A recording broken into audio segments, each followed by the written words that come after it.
Have you ever watched someone systematically destroy every bridge they once proudly crossed? That's exactly what's happening with Meghan Markle right now, and it's unfolding like a Hollywood storyline, but this time, she's not the one writing it. The Bet Awards were expected to be another polished night filled with celebrations and carefully crafted speeches. Instead, the event unexpectedly turned into a very public moment of accountability. And leading that charge? Tyler Perry. Yes, the same Tyler Perry who once provided Meghan and Harry with a mansion, a private jet, and even covered their security costs when they left the royal family. That Tyler Perry, here's what happened. Perry was on stage delivering a tribute, something respectful, prepared, and predictable. But at some point, he went off script and said, "You can't build a palace on unpaid bills." The entire atmosphere shifted. It wasn't loud, it was precise. He didn't mention names, but everyone knew exactly who he meant. The crowd was stunned. Social media instantly exploded. It felt like Hollywood had finally reached its breaking point. This wasn't a passing comment or a minor slight. This was the moment when the carefully built fairy tale publicly began to collapse. Perry, who had been one of Meghan's strongest supporters, wasn't just making a casual remark, he was setting a boundary.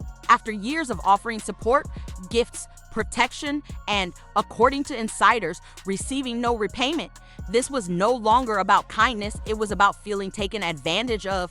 Then, another surprising turn. Oprah. Yes, that Oprah. She went completely silent. No calls, no messages, no public comments. The same Oprah who gave Meghan that landmark interview back in 2021 has now fully distanced herself, according to sources connected to Harpo Productions. People close to Oprah's team say Meghan's name hasn't come up in months. She's gone from being a cultural focal point to being quietly dismissed in Hollywood circles.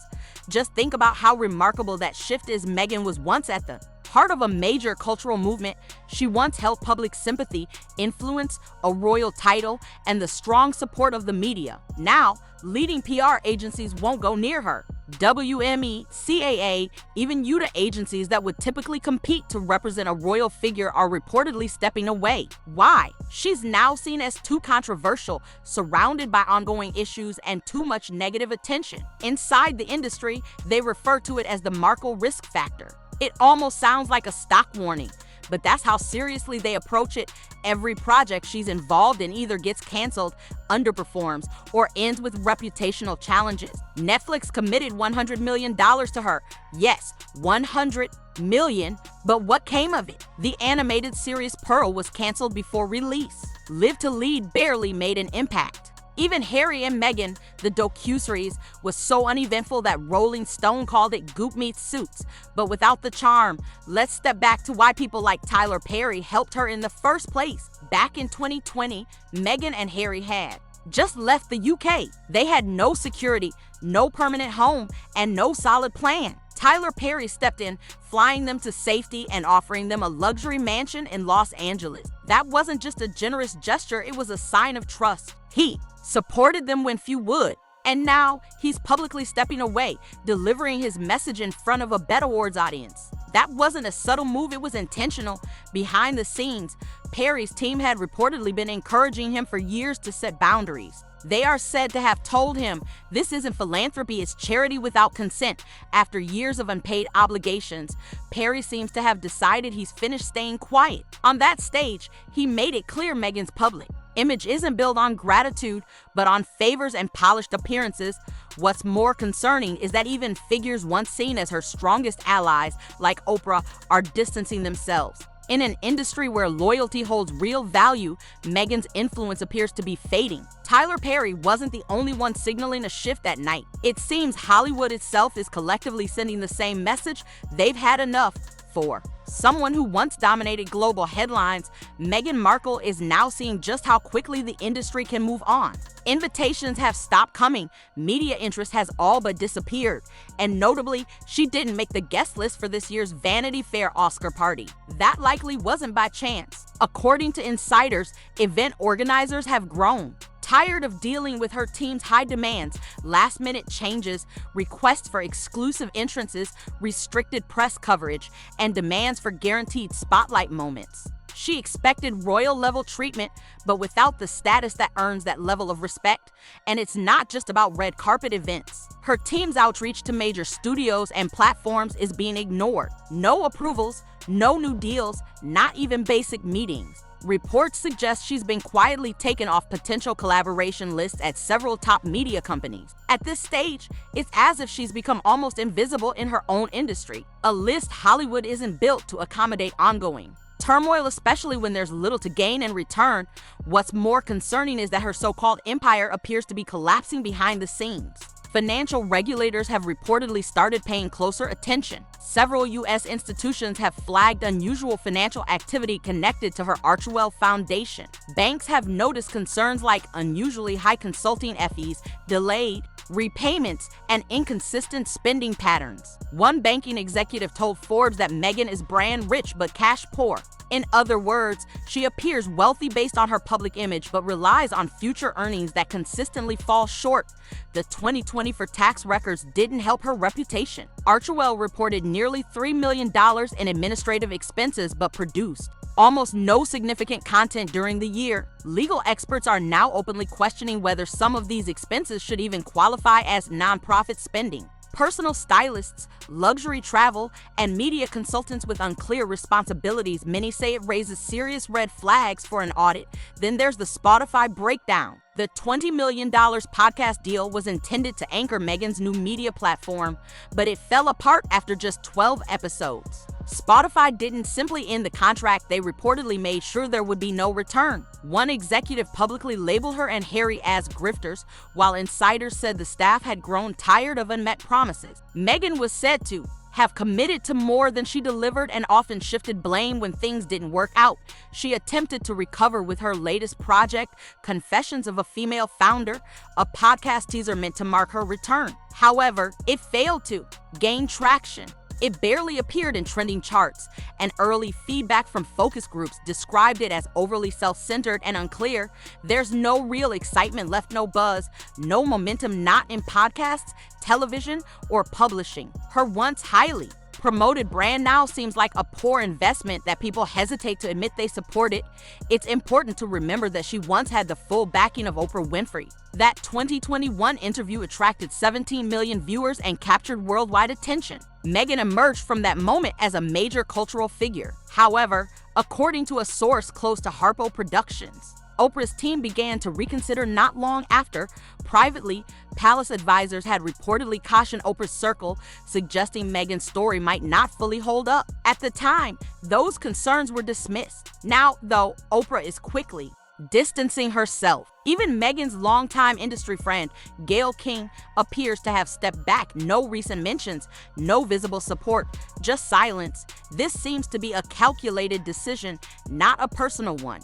Meghan is increasingly seen as a risk, and Hollywood places high value on reputation. When attention shifts from positive to damaging, even close allies tend to retreat. That's how the system works, and for Meghan, it seems the attention is fading.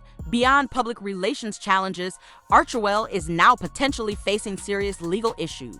Nonprofit experts are raising concerns, with some using the term self-dealing, which is a significant accusation in the nonprofit world. Meghan's personal glam team appearing in financial records is particularly concerning, especially when the foundation has produced very little content. According to leaked documents reviewed by Bloomberg, the financial reports don't align. Over $2 million in administrative spending was recorded, yet there's little to show for it. That raises concerns about whether the foundation is operating properly. People with direct knowledge of the situation are beginning to speak up. Former Archewell contractors have reportedly said they spent months trying to secure overdue payments. One vendor who spoke to the Daily Wire anonymously claimed they had to threaten legal action just to receive what they were owed. Another source said payments often stalled when public criticism intensified, almost as if internal pressure directly affected the financial processing. Now, it's no longer just gossip, it's becoming a pattern. Reports suggest even the IRS has been alerted. While no official investigation has been confirmed yet, nonprofit attorneys believe it's likely just a matter of time. When nonprofit funds are directed towards personal branding efforts or used to pay consultants who also act as personal stylists, the issue shifts from being disorganized to potentially illegal, especially in California, where charity regulations are strict and celebrity status offers no special treatment. Meanwhile, Meghan's media influence has significantly declined. She once could secure magazine covers with minimal effort, but now outlets are avoiding her. Page 6 reported that People magazine, previously supportive of Meghan, quietly canceled a planned feature after internal disagreements. The topic was considered too divisive, with editors hesitant to risk losing readers or advertisers. That's how much public sentiment has shifted.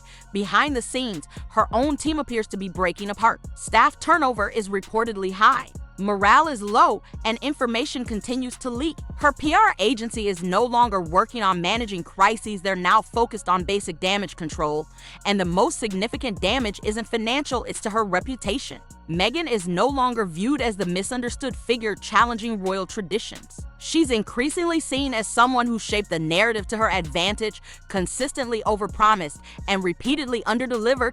Even her marriage to Prince Harry, once considered her strongest public support, no longer seems to protect her image. Their appearances are now closely scrutinized, with body language experts dedicating entire platforms to analyzing their interactions. The public isn't cheering for them as before, they're observing, predicting what might happen next. Netflix, which initially invested around $100 million in their projects, is also stepping back. Budgets have been reduced, creative authority has reportedly been withdrawn, and there's talk that Meghan no longer has final approval on upcoming work. One executive told Deadline, "We expected The Crown, what we got felt more like a daytime blog with royal themes." Internally, the message is clear. This is no longer about creating premium content, it's about trying to limit the damage while keeping up appearances. Then there's the financial trail. Banks like Wells Fargo and First Republic have reportedly identified unusual activity in her business accounts, consultants being paid before employees, large amounts of money leaving without clear explanations, delayed payments, and last-minute filings. On paper, she still appears wealthy, but in reality, she may be operating with very limited resources.